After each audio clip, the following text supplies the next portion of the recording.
Bismillahirrahmanirrahim. Alhamdulillahi Rabbil Alamin. Wa afdalus salati wa atammu taslim ala sayyidina wa maulana Muhammadin al-amin wa ala alihi wa sahbihi ajma'in. Subhanaka la ilma lana illa ma 'allamtana innaka antal alimul hakim. Wa la hawla wa la quwwata illa billahil 'aliyyil 'azim. Rabbi shrah li sadri wa yassir li amri wahlul 'uqdatam min lisani yafqahu qawli. Rabbi yassir wa la tu'assir, Rabbi tamim bi khairi, amma ba'd. Muslimin muslimat yang dirahmati Allah, kita sambung bacaan kita penawar bagi hati, yang mana pada malam ini kita akan membicarakan tentang bagaimana caranya untuk memperoleh sifat al-khawf ini yang akan dibicarakan dalam kitab ini. Kita boleh lihat pada muka surat 69. Qala al-musannif rahimahullah ta'ala wa nafa'ana bi 'ulumi wa ja'alana mukhlisina bi qira'ati. Kata musannif rahimahullah ta'ala, ketahui olehmu bahawasanya menghasilkan takut itu dengan dua perkara. Kata dia, cara untuk mendapatkan sifat al-khawf ataupun sifat takutkan Allah Subhanahu wa ta'ala ini, ada dua perkara yang perlu dia ketahui. Dua benda ini boleh membantunya untuk memperoleh sifat al-khawf. Yang pertamanya dengan pengetahuan. Perkara yang pertama dengan pengetahuan dan pengenalan. Yang pertama, ilmu dan ma'rifah. Itu maksudnya. Yang pertama, untuk mendapatkan khauf atau sifat takut kepada Allah, yang pertama kena ada ilmu. Dan juga dalam masa yang sama kena ada ma'rifah. Pengetahuan mana ilmu, dan pengenalan iaitu ma'rifah, iaitu ma'rifah dan mengenalkan Allah Subhanahu wa ta'ala. Karena orang yang kenal akan Allah, maka di situ akan lahir sifat takut kepada Allah Subhanahu wa ta'ala. Dan sebaliknya, orang yang tidak kenal Allah, maka dia tidak akan ada dalam perasaan hatinya rasa takut kepada Allah. Maka mereka yang mengetahui ia akan kebesaran Allah Ta'ala dan akan terkayanya daripada segala makhluk, dan akan bahawasanya menjadikan ia akan syurga dan api neraka, dan akan penduduk bagi kedua. Apa yang dimaksudkan dengan pengetahuan ataupun ilmu pengetahuan dan pengenalan, yakni ma'rifah, iaitu orang yang ada ilmu tentang kebesaran Allah Subhanahu wa ta'ala. Orang yang ada pengetahuan tentang sifat jalal Allah, sifat jalal Allah Subhanahu wa ta'ala.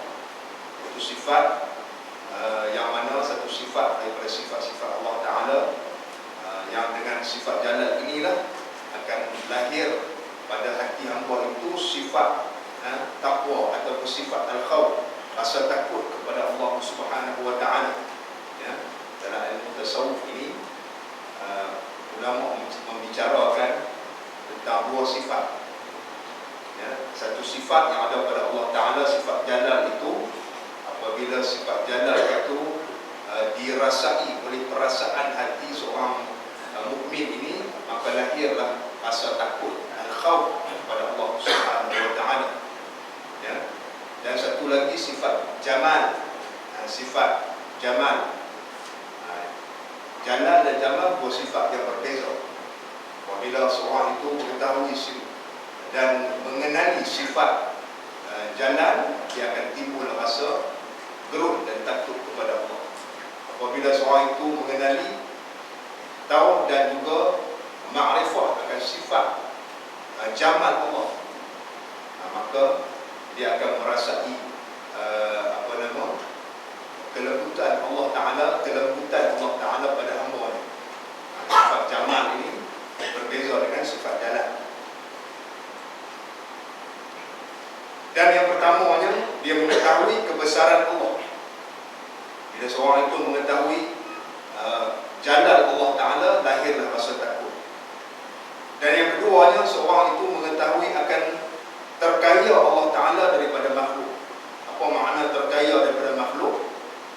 Yani Allah Ta'ala itu tidak memerlukan kepada sesiapa, ya. Bahkan dia sendiri terkaya daripada segala yang lain. Allah Ta'ala itu tidak berhajat dan memerlukan kepada makhluk, kepada sesiapa. Itu maknanya terkaya daripada segala makhluk. Makna Allah Ta'ala tidak memerlukan kepada orang lain, bahkan makhluk ini memerlukan kepadanya.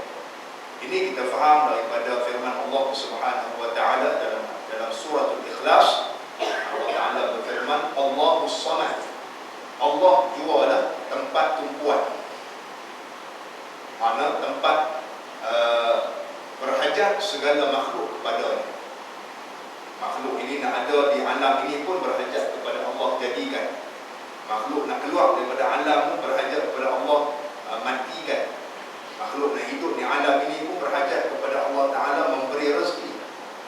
Makhluk nak hidup di alam ini pun Allah Ta'ala bagi tempat di alam ini boleh hidup, ya, boleh bernyawa. Allah Ta'ala bagi oksigen dan sebagainya. Maknanya setiap satu yang diperlukan oleh makhluk ini Allah Ta'ala berikan kepadanya. Ini maknanya Allah Ta'ala terkaya. Allah Ta'ala tidak berhajat apa-apa daripada makhluk. Bahkan makhluklah tertumpu kepada Allah, berhajat kepadanya. Itu pengetahuan yang kedua, untuk melahirkan rasa sifat takut kepada Allah Subhanahu wa Ta'ala. Orang yang berhajat kepada orang lain ini, dia akan, bila dia kena tumpang dengan orang lain, dia akan rasa takut kepada orang yang dia tumpang, ya. Dia takut saya tak dapat apa-apa. Jadi ketakutan itu lahir daripada disebabkan berhajat dia kepada orang lain, ya. Dia takut nanti dia tak dapat nikmat misalnya.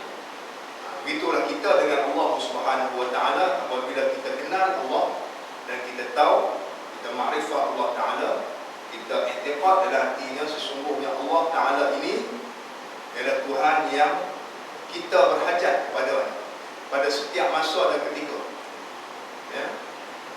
Pada setiap masa dan ketika kita berhajat kepada Allah dalam semua perkara. Maka pada ketika itulah akan lahir rasa takut kepada Allah Ta'ala. Untuk kita melanggar perintah Allah, kita takut. Kita takut kepada Allah Ta'ala kalau kita tidak melaksanakan segala perintah. Kita takut kalau kita terjebak kepada dosa, dimurkai oleh Allah, kerana kita hanya tumpang kepada Allah Subhanahu wa Ta'ala. Itu pengetahuan yang kedua. Dan yang ketiganya, maka mereka mengetahui akan bahawasanya menjadikan ia Allah akan syurga dan api neraka, dan akan penduduk bagi keduanya. Ini yang dia kena yakin untuk melahirkan rasa sifat, rasa takut kepada Allah Ta'ala. Dia tahu bahawasanya yang menciptakan syurga Allah, dan dia tahu juga yang menciptakan neraka ini Allah Ta'ala. Dan dia tahu juga Allah Ta'ala lah yang akan membuat keputusan untuk memasukkan hamba-hambanya yang mukmin, hambanya yang bahagia ke dalam syurga. Demikian juga Allah Ta'ala juga yang akan membuat keputusan untuk memasukkan hambanya yang derhaka kepadanya ke dalam api neraka dan menerima azab siksa yang pedih daripada Allah Subhanahu wa Ta'ala di hari akhirat nanti. Maka keyakinan inilah akan melahirkan sifat rasa al-khawf di dalam hati seseorang itu. Dan tiada mengetahui ia akan bahawasanya adakah ia penduduk syurga atau penduduk api neraka. maka tak dapat tiada daripada takut ia akan Allah Ta'ala. Dan kita ini sebagai hamba Allah Subhanahu wa Ta'ala, kita yakin Allah lah yang mencipta syurga dan mencipta neraka, dan kita tahu Allah Ta'ala cipta neraka dan syurga ini ada sebabnya. Allah Ta'ala dah terangkan sejelas-jelas dari dalam Al-Quran melalui lidah Rasulnya. Maka sepatutnya kita kena tanya diri kita sendiri, adakah kita ini termasuk dalam golongan yang berjaya di hari akhirat dan akan dimasukkan ke dalam syurga, ataupun kita ini masuk dalam golongan yang celaka, golongan yang akan dicampakkan ke dalam api neraka. Kita tak pasti, dan kita sendiri pun tak tahu di manakah kedudukan kita pada hari akhirat. Ini semua dipanggil muhasabah, dan kita kena muhasabah diri kita. Bila kita muhasabah diri kita dengan ilmu yang ada pada kita, ilmu tentang pengenalan dan makrifat kepada Allah Ta'ala, dengan ilmu itulah kita muhasabah keadaan diri kita ini. Allah Ta'ala cipta syurga neraka, kita akan jadi penduduk syurga ataupun penduduk neraka. Maka pada ketika itulah akan melahirkan sifat takut kepada Allah Subhanahu wa Ta'ala, kerana kita tidak dijamin untuk masuk sama ada ke dalam syurga ataupun ke dalam neraka. Keadaan kita itu masih tidak pasti.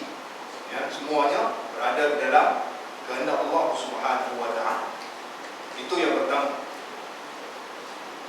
Kemudian kata musannif rahimahullah ta'ala, dan yang kedua, perkara yang kedua, dengan memandang kepada sekalian mereka yang takut dan menilik akan kelakuan mereka itu dan mendengar akan perkhabaran mereka itu. Yang keduanya, untuk mendapatkan rasa khauf ataupun takut kepada Allah Ta'ala ini, yang pertama, yang keduanya ini, kita membaca kisah-kisah. Kita membaca kisah-kisah para sahabat, kisah-kisah ulama salafus salih, kisah-kisah orang-orang salih zaman dahulu, supaya kita jadikan sebagai satu iktibar bagi diri kita. Bagaimana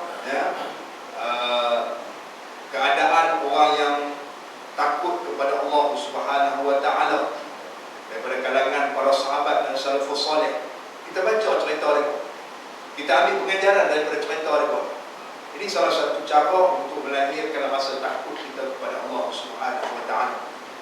Kita tengok keadaan hidup mereka, amal ibadah mereka yang dikhabarkan, yang diberitakan melalui kisah-kisah yang dirangkap oleh ulama di dalam kitab-kitab. Banyak juga kisah-kisah para sahabat, kisah-kisah ulama ataupun orang-orang soleh zaman dahulu, kisah-kisah para awliya. Kita boleh jadikan sebagai satu panduan bagi diri kita, dan jadikan sebagai cara hidup mereka itu sebagai satu panduan untuk kita mendapatkan sifat al-khawf ini. Kita ikut jejak langkah mereka, kita jadikan mereka itu sebagai role model kita dalam perkara al-khawf ataupun takutkan kepada Allah. Yang banyak cerita-cerita para salafus salih. Kita di masjid ni jarang baca kisah-kisah para sahabat ataupun kisah-kisah orang salih zaman dahulu untuk kita ambil sebagai pengajaran ataupun kita nak jadikan sebagai panduan hidup kita. Dan jarang, kita banyak kepada ilmu-ilmu yang lain yang kebiasaannya dan fardu ain itu perkara biasa, itu perkara yang asas yang perlu kita ketahui. Baik juga kalau kita pilih mana-mana kisah para sahabat, kita jadikan sebagai panduan untuk amalan ibadah kita. Kita tengok bagaimana cara ulama salafus salih, orang salih zaman dahulu, para sahabat menjalankan ibadah mereka kepada Allah. Kita tengok bagaimana akhlak mereka. Sekurang-kurang kita boleh mencontohi akhlak para sahabat ini. Jadi ulama menulis ratusan kitab tentang kisah-kisah kehidupan para sahabat dan juga salafus saleh. Banyak sangat-sangat. Ini boleh dijadikan sebagai panduan untuk kita melahirkan rasa takut kepada Allah Subhanahu Wa Taala. Pada orang yang paling dekat dengan Rasul ini adalah orang yang paling takut dengan Allah. Ya, kita nak tahu agama ini tuan-tuan berbeza dengan dunia. Agama yang paling maju ialah zaman Nabi, zaman sahabat. Kemudian semakin lama semakin mundur, semakin lama semakin mundur agama.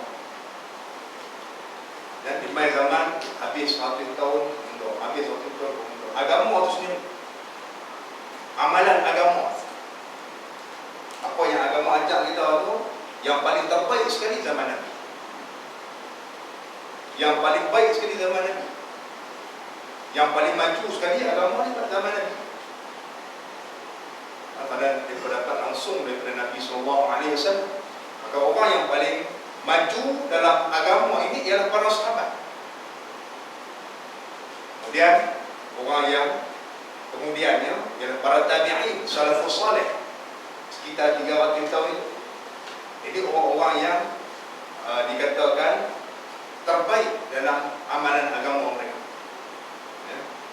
Kerana orang yang hidup dalam sekitar 300 tahun ini yang dipanggil sebagai salafus saleh ini, mereka bebas daripada fitnah, fitnah agama. Masuk dalam 300 tahun yang pertama hijrah itu masih lagi dalam kemajuan yang paling tinggi dalam bidang agama, dalam perkara agama, perkara iman dia, perkara takwa dia, akhlak dia, ya, ibadah dia, ma'rifahnya kepada Allah, boleh paling nombor satu. Ya. Kemudian semakin merosot, semakin merosot, semakin merosot, semakin merosot sampai hari ini umat Islam yang ada pada zaman jauh daripada Nabi, maka semakin mundur agama ini. Semakin mundur agama ini. Orang dulu tuan-tuan, lepas sembahyang, ibadah mereka bukan baca surah pendek-pendek, surah banyak-banyak. Baca surah banyak-banyak. Bukan baca surah pendek-pendek, surah Wadduha ke bawah. Surah Wadduha tak masuk dalam senarai. Semua banyak. Satu-satu rakaat. Solat mereka itu berjam-jam. Itu kira dari segi ibadat dia maju. Maju. Sifat jujur amanah mereka tinggi. Tinggi. Cermat dalam cari rezeki, cukup cermat. Kita di hari ini jauh. Ya. Ibadah kita boleh, kalau boleh nak semakin pendek. Makin pendek, makin lama makin pendek. Kalau makin ringkas lagi bagus. Orang berzaman para sahabat zaman dulu, mereka mengutamakan akhirat di atas dunia. Akhirat dulu. Zaman kita ni akhirat tu kemudian. Akhirat tu dekat-dekat nanti mau kira akhirat. Dekat-dekat nanti tu tak mau kira akhirat. Itu pun mujur. Jom kita kira akhirat dekat nanti. Kalau kata kat nanti pun lebih main pakau lagi habis. Lebih main ayam sabung lagi. Dekat nanti ya. Dah tu susah lah tu. Mati sekali dengan ayam sabung. Habis. Tak ada apa. Mati dalam kelab apa nama? Kelab seniman piramid. Sambil tu menari reggae tu, mati dalam tu. Habis. Boleh lihat ni, kita dekat-dekat rumah lelaki ni, kita duk kira akhirat, bukan bagus dah tu. Zaman kita kira bagus sangat-sangat dah. Ya. Orang dulu dah, bukan orang dulu. Dunia kemudian sebab itu agama dibandingkan dengan dunia ini dia terbalik. Semakin maju agama, semakin mundur dunia. Semakin maju dunia, semakin mundur agama. Dia jadi terbalik. Jadi tengoklah keadaan kita pada zaman kita sekarang ini, dunia memang maju. Ya? Dunia memang maju semua. Teknologi hebat. Kira-kira dengan teknologi yang ada ni kita boleh guna sebagai medium untuk menuntut ilmu, untuk memperolehkan ilmu lebih banyak daripada orang dulu, tapi kita tak akan boleh. Kerana apa? Kerana iman, takut, ya, dan sifat-sifat yang lain yang ada pada orang dulu ni tak sama dengan orang lain. Mereka lebih kuat. Makin dekat dengan Nabi, semakin majulah agama mereka, akhlak mereka. Semakin jauh pada Nabi, semakin mundur. Itu kaedah. Kalau tanya apa dia pun, memang macam tu rasa. Resam. Maka sebab itulah ulama-ulama tasawuf ini, dia nak menjadikan panduan, kita nak jadikan para sahabat dan salafus salih sebagai contoh kita dalam menghiaskan diri kita dengan sifat-sifat mahmudah. Bukan kita sifat al-khawf ni saja, sifat qana'ah, sifat zuhud, ya, sifat-sifat ikhlas dan sifat-sifat mahmudah yang lain. Kita jadikan para sahabat dan juga yang utama sekali Rasulullah, itu yang paling utama. Kemudian kita tengok para sahabat dan juga orang-orang salih pada zaman dahulu, ya, sebagai panduan untuk agama kita ini. Baik. Dan menilik akan kelakuan mereka itu. Kita baca, kita tengok bagaimana akhlak-akhlak mereka dan mendengar akan perkhabaran mereka itu. Kita dengar cerita-cerita, kisah-kisah kehidupan orang-orang yang baik-baik pada zaman dahulu. Bandingannya seperti kanak-kanak, tiada takut ia akan ular, kerana tiada mengetahui ia akan bahawasanya ular itu menyebabkan kebinasaan. Persalahan bapa bagi budak, takut ia akan ular, kerana mengenal ia dan mengetahui ia akan mudarat dengan sebab dipatut itu ular. Baik, dia buat bandingan. Dia kata apa? Bandingannya, yang nak kata bandingan ataupun satu analogi. Yang kata takut kepada Allah ni macam mana? Bandingannya seperti seorang kanak-kanak. Ya. Kanak-kanak ni, kalau dia tengok ular, dia tak takut. Dia tak kenal. Kalau budak kecil dia tengok, dia tak kenal mudaratnya. Kerana dia belum kenal ular itu dan kemudaratan. Berbeza dengan orang dewasa. Orang dia tengok ular, dia takut dah secara otomatik, secara spontan. Kerana dia tahu kemudaratan yang ada pada ular. Pasal apa? Pasal dia kenal ular. Dan mengetahui ia akan mudarat dengan sebab dipatut oleh ular, dia beritahu.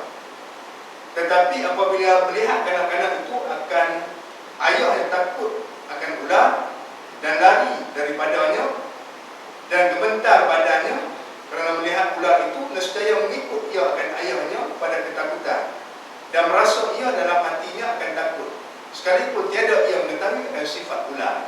Nampak? Ini bandingan bagaimana kita jadikan para sahabat dan juga orang salih zaman dahulu sebagai ikutan kita. Ya?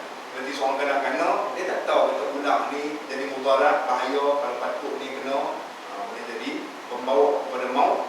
Tetapi bila dia tengok ayah dia melihat ular, dia tengok kelakuan ayah dia. Dia tengok ular, ayah dia takut, menjauhkan diri, gemetar, akhirnya lari, dia ikut juga. Dia pun tak tahu pasal apa ayah dia, tapi dia tahu, dia tengok ayah dia tengok ular, takut, dia pun lari juga, takut juga. Sebagai contoh, kita Kita jadikan dia itu sebagai contoh. Itulah perbandingan bagaimana kita jadikan orang soleh zaman dulu itu sebagai contoh. Kita tengok bagaimana orang sifat takut mereka kepada Allah Ta'ala, kita ikut cara dia. Kerana mereka sudah berjaya ya, dalam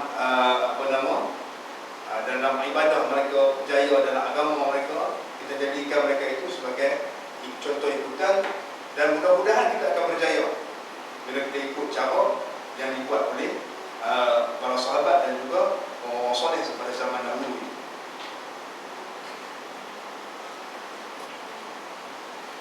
Walaupun kita tak merasai sebagaimana para sahabat merasai takut mereka kepada Allah, kita tak rasa.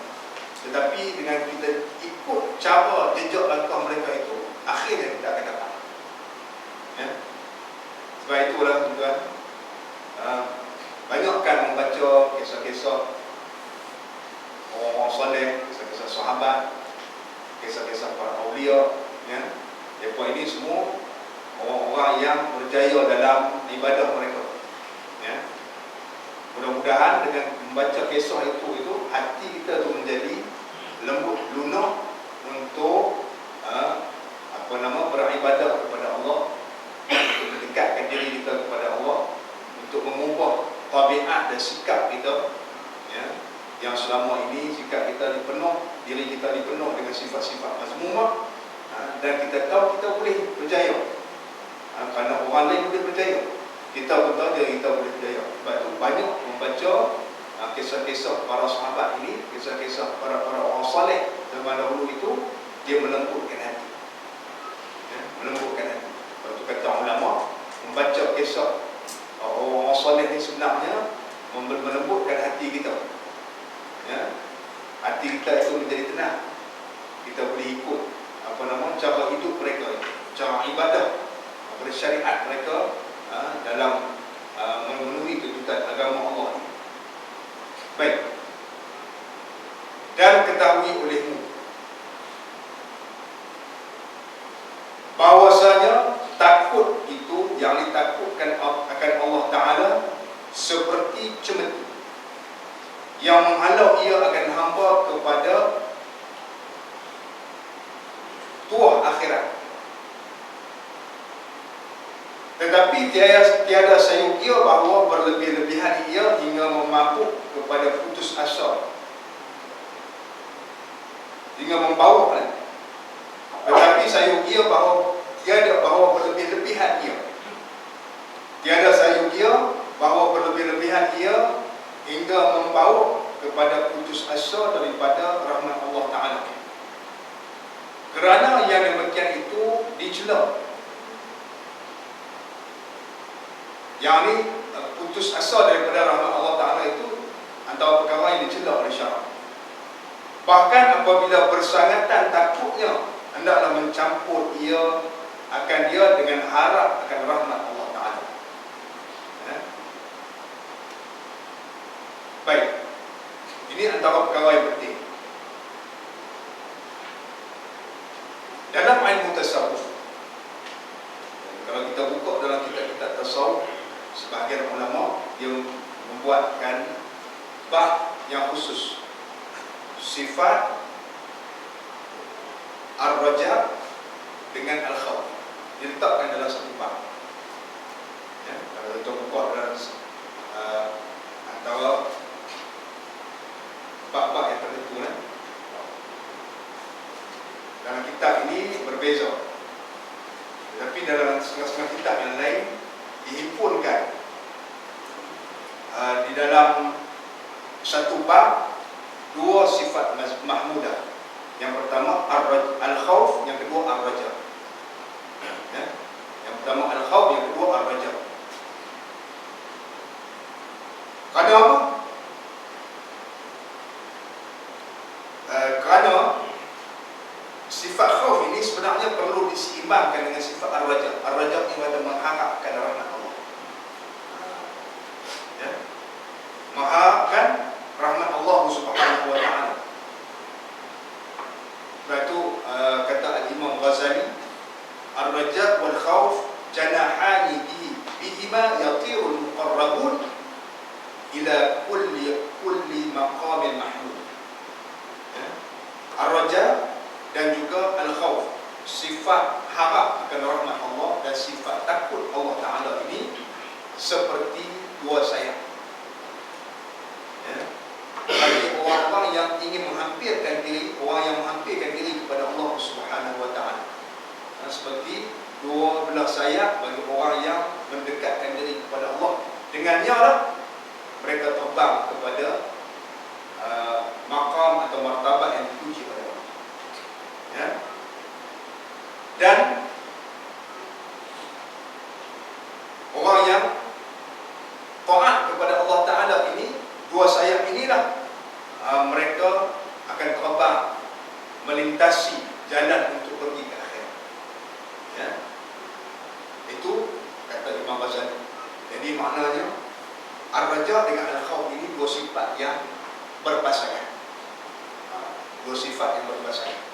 Sebab itu dalam perbincangan kita, kata musannif kita, dia kata apa?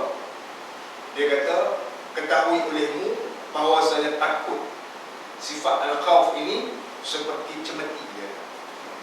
Dia abang kata seperti cemeti yang menghalau ia akan hamba kepada tuah akhirat, itu kepada jalan akhirat.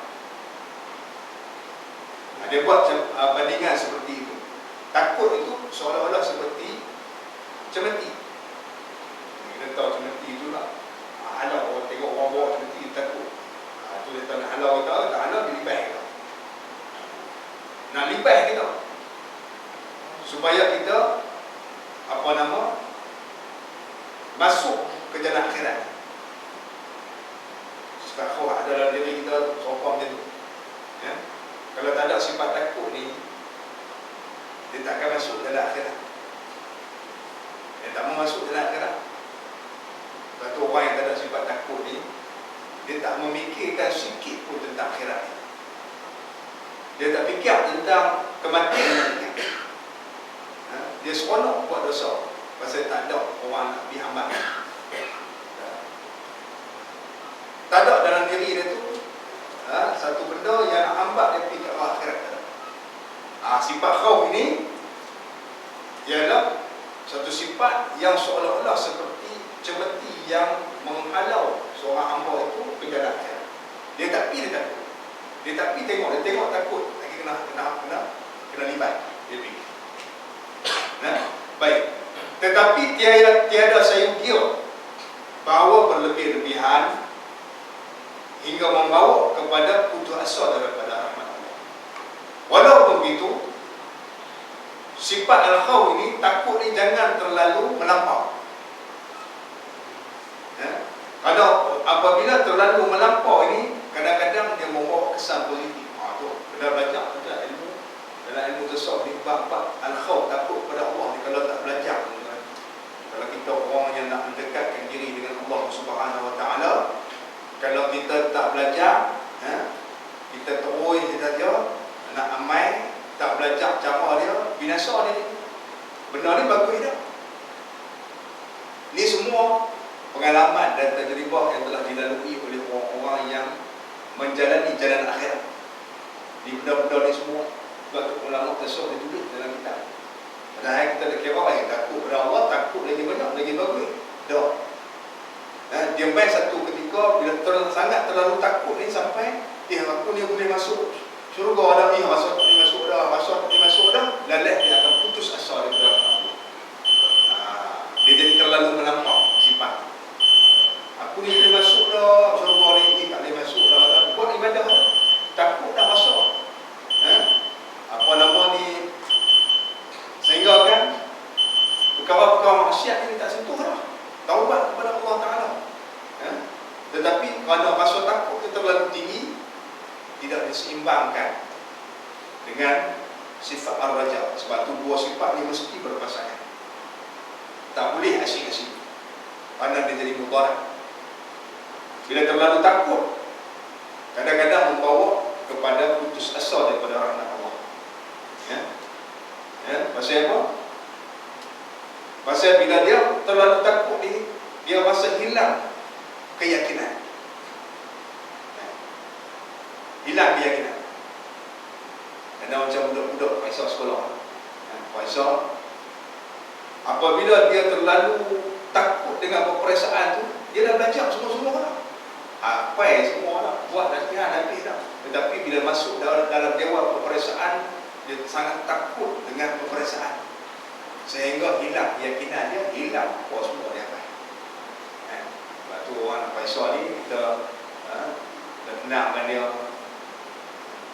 Esok nak Faisal jangan macam lah ni, kena rehat.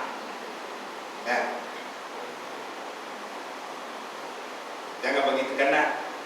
Kerana apabila dia terlalu ditekan, dia terlalu takut. Kaedah tu. Kita jadi ibu bapa ni, kalau anak-anak kita jangan tekan. Dia tekan, tadi dia tertekan. Dia terlalu takut sehingga apa hak dia baca semua hilang. Dia hilang keyakinan tu. Bila sampai satu pangkat hilang keyakinan tu, terus tak dapat mudarat pada diri dia. Terlalu yakin pun tak boleh. Terlalu hilang keyakinan tak boleh. Macam tu. Kalau orang yang terlalu takut kepada Allah, terlalu melampau takutnya, sehingga dia tak ada lagi satu sifat yang diseimbangkan, iaitu sifat ar-raja, mengharapkan rahmat Allah. Kita bila takut sangat-sangat ni, aku ada peluang dah, tak confident, memang tak dapat semua. Dia akan hilang takut hilang perasaan keyakinan ataupun harap dia kepada Allah, dia akan masuk pada perkara yang dosa. Pada dosa apa dia? Putus asa daripada rahmat Allah. Dia kata aku masuk neraka ke mana pun, buat macam mana pun tak nampak jalan nak masuk neraka juga. Takut ni. Pada Allah Ta'ala dia putus asa. Bila putus asa, syaitan masuk. Syaitan masuk, hang buat tak benar lah, bagi puas hati lah dalam dunia ni, buat maksiat, patah balik maksiat tu lagi tahu daripada sebelum. Tengoklah, ilmu tasawuf ni bahaya. Kalau tidak diambil panduan daripada guru, bahaya, lebih bahaya. Syaitan dicari peluang, dia akan junam kita tu bagi jatuh tu. Dia cukup takut ilmu tasawuf ni. Syaitan, kerana yang demikian itu dicela, iaitu putus asa daripada rahmat Allah Ta'ala itu dicela oleh Allah. Siapa dalam Quran Allah Ta'ala kata, wala tai'asu min rauhillah. Jangan kamu putus asa daripada rahmat Allah. Wala tai'asu min rahmati. Dan jangan kamu putus asa daripada rahmat Allah Ta'ala. Allah Ta'ala larang, jangan kamu putus asa, kena ada harap. Itu dalil bagi sifat ar-raja. Bahkan apabila bersangatan takutnya, hendaklah mencampur ia akan dia dengan harap akan Allah Ta'ala, akan harap akan rahmat Allah Ta'ala.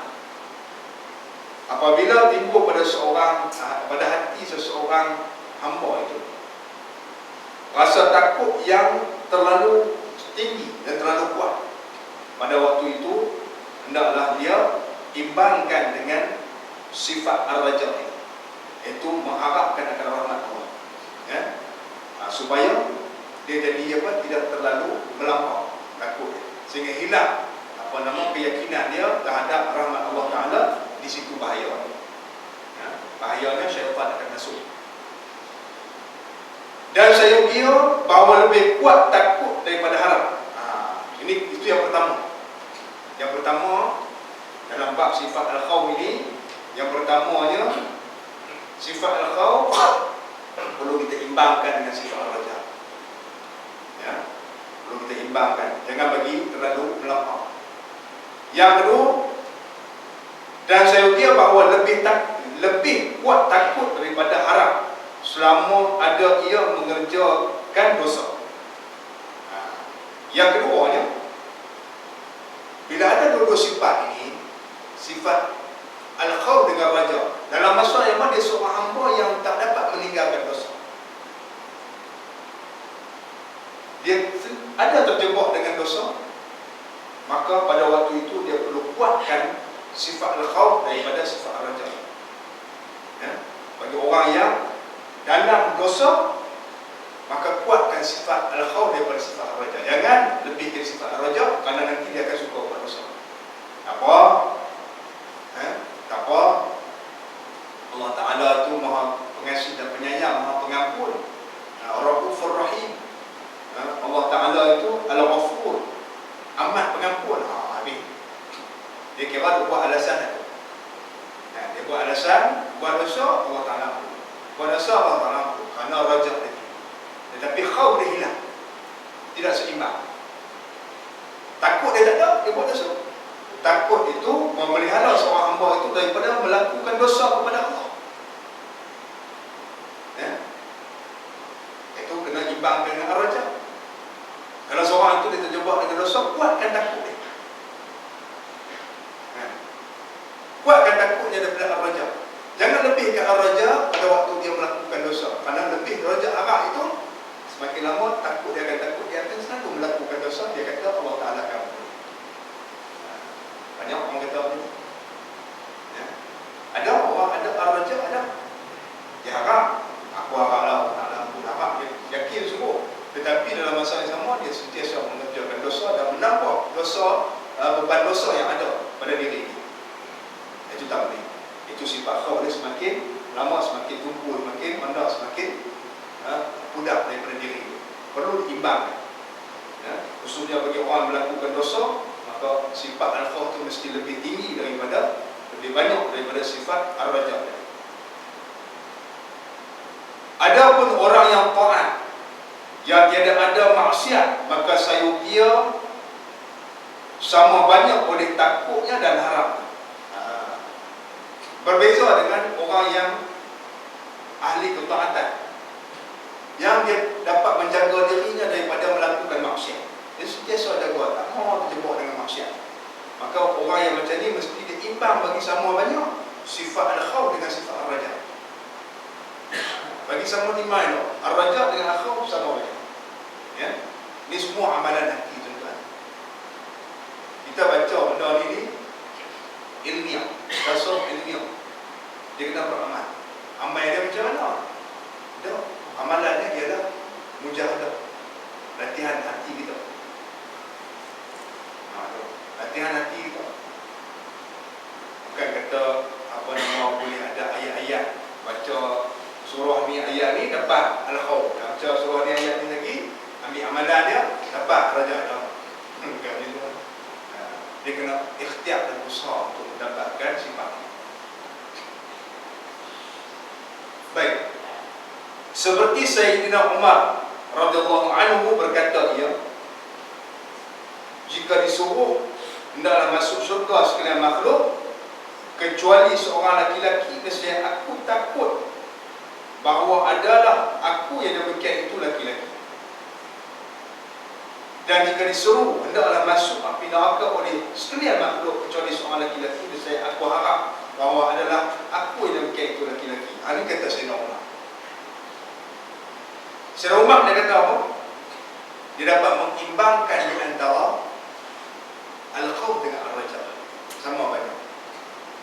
Kata Sayyidina Umar radhiyallahu anhu, dia kata sekiranya diseru oleh Allah Ta'ala, ya, kerana diseru oleh malaikat, sekalian makhluk ini disuruh masuk ke dalam syurga, kecuali seorang saja tak dipanggil masuk dalam syurga, maka dia kata aku takut akulah orang yang tersebut.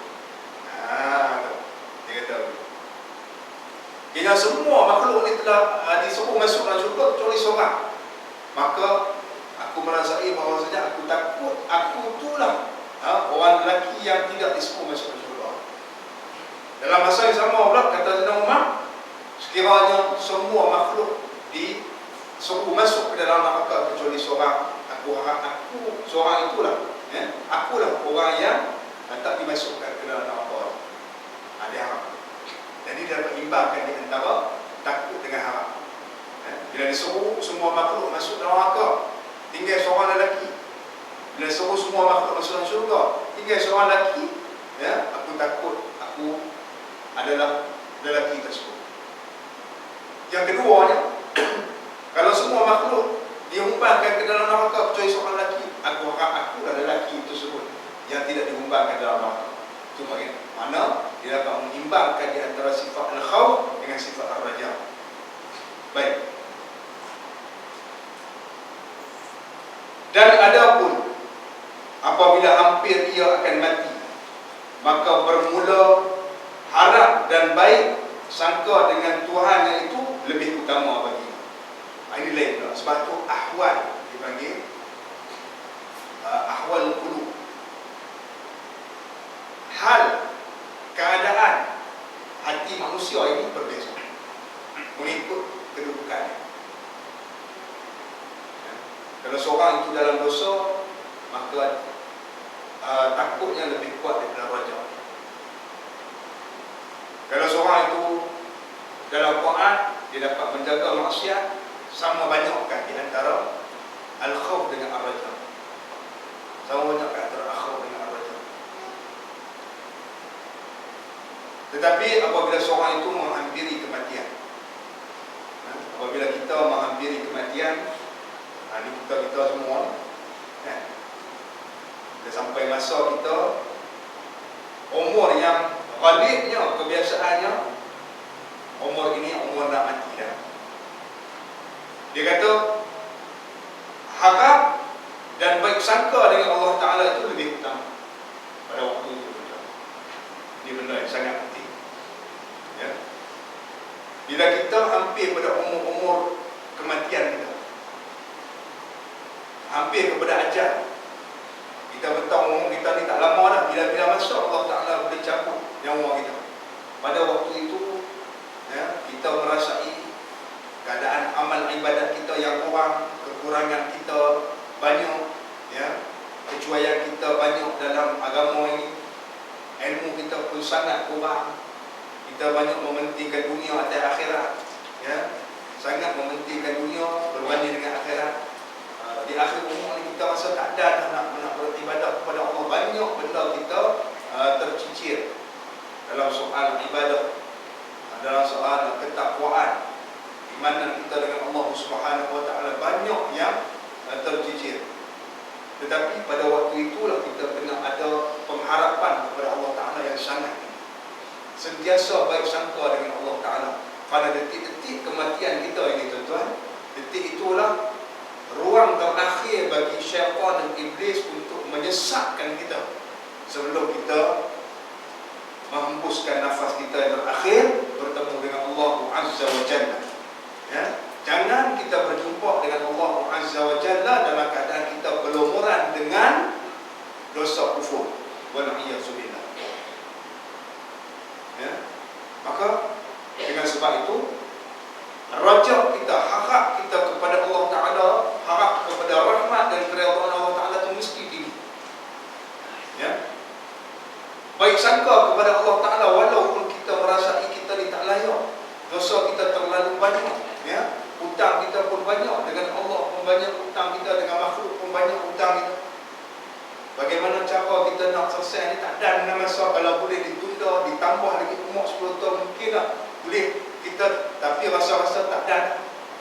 Kalau kita boleh kembali muda balik 10 tahun pun tak apa lah, nak istidrak, nak dapatkan balik apa yang kita tercicir sebelum ini, ya.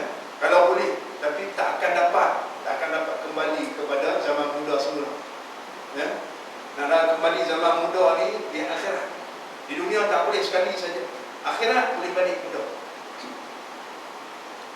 Maka pada waktu itulah pengharapan kita kepada Allah Ta'ala itu sangat tinggi. Baik sangkalah kita dengan Allah Ta'ala supaya kita tidak terjebak dan tertipu termasuk dalam perangkap syaitan. Jaga, ya. Sebab itu kata ulama, apabila seorang itu hampir mati, maka harap sifat ar-raja dia, harap dia kepada Allah Ta'ala itu mestilah lebih kuat daripada al-khawf, ya. Baik sangka dia dengan Allah Ta'ala itu mestilah lebih kuat berbanding dengan al-khawf, itu lebih utama, ya. Itu ketua dia dan cara dia. Baik. Kerana sabda Nabi SAW, la yamutanna ahadukum minkum la yamutanna ahadu minkum illa wa huwa yuhsinu dhanna billah. Dalil dia mana? Dalilnya Nabi kata la yamutanna ahadu minkum illa wa huwa yuhsinu dhanna billah ta'ala. Artinya jangan mati seorang kamu pada satu kelakuan daripada segala kelakuan, melainkan pada kelakuan yang membaikkan ia akan sangka dengan Allah Ta'ala, dengan bahawa harap ia akan rahmat dan maaf Allah Subhanahu wa Ta'ala. Ini Nabi sebut dalam hadis.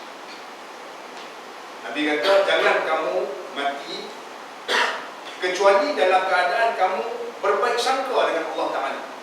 Karena keadaan berbaik sangka dengan Allah Ta'ala itu dalam keadaan di mana kita mengharapkan sangat-sangat rahmat dan keampunan Allah. Itu. Jadi sifat ini disesuaikan dengan keadaan kita. Bukan sifat al-khawf dah pada masa al-khawf, masa kita hidup segak buka ni, sihat ni, masa tu al-khawf kita kuatkan supaya kita tak terjebak dengan dosa. Ar-raja kita kuatkan ar-raja sewaktu hampir kita dengan kematian. Mana pada waktulah kita sangat-sangat mengharapkan keampunan Allah Subhanahu wa Ta'ala, rahmatnya, supaya kita mendapat keredaan Allah pada hari akhirat. Ya? Baik.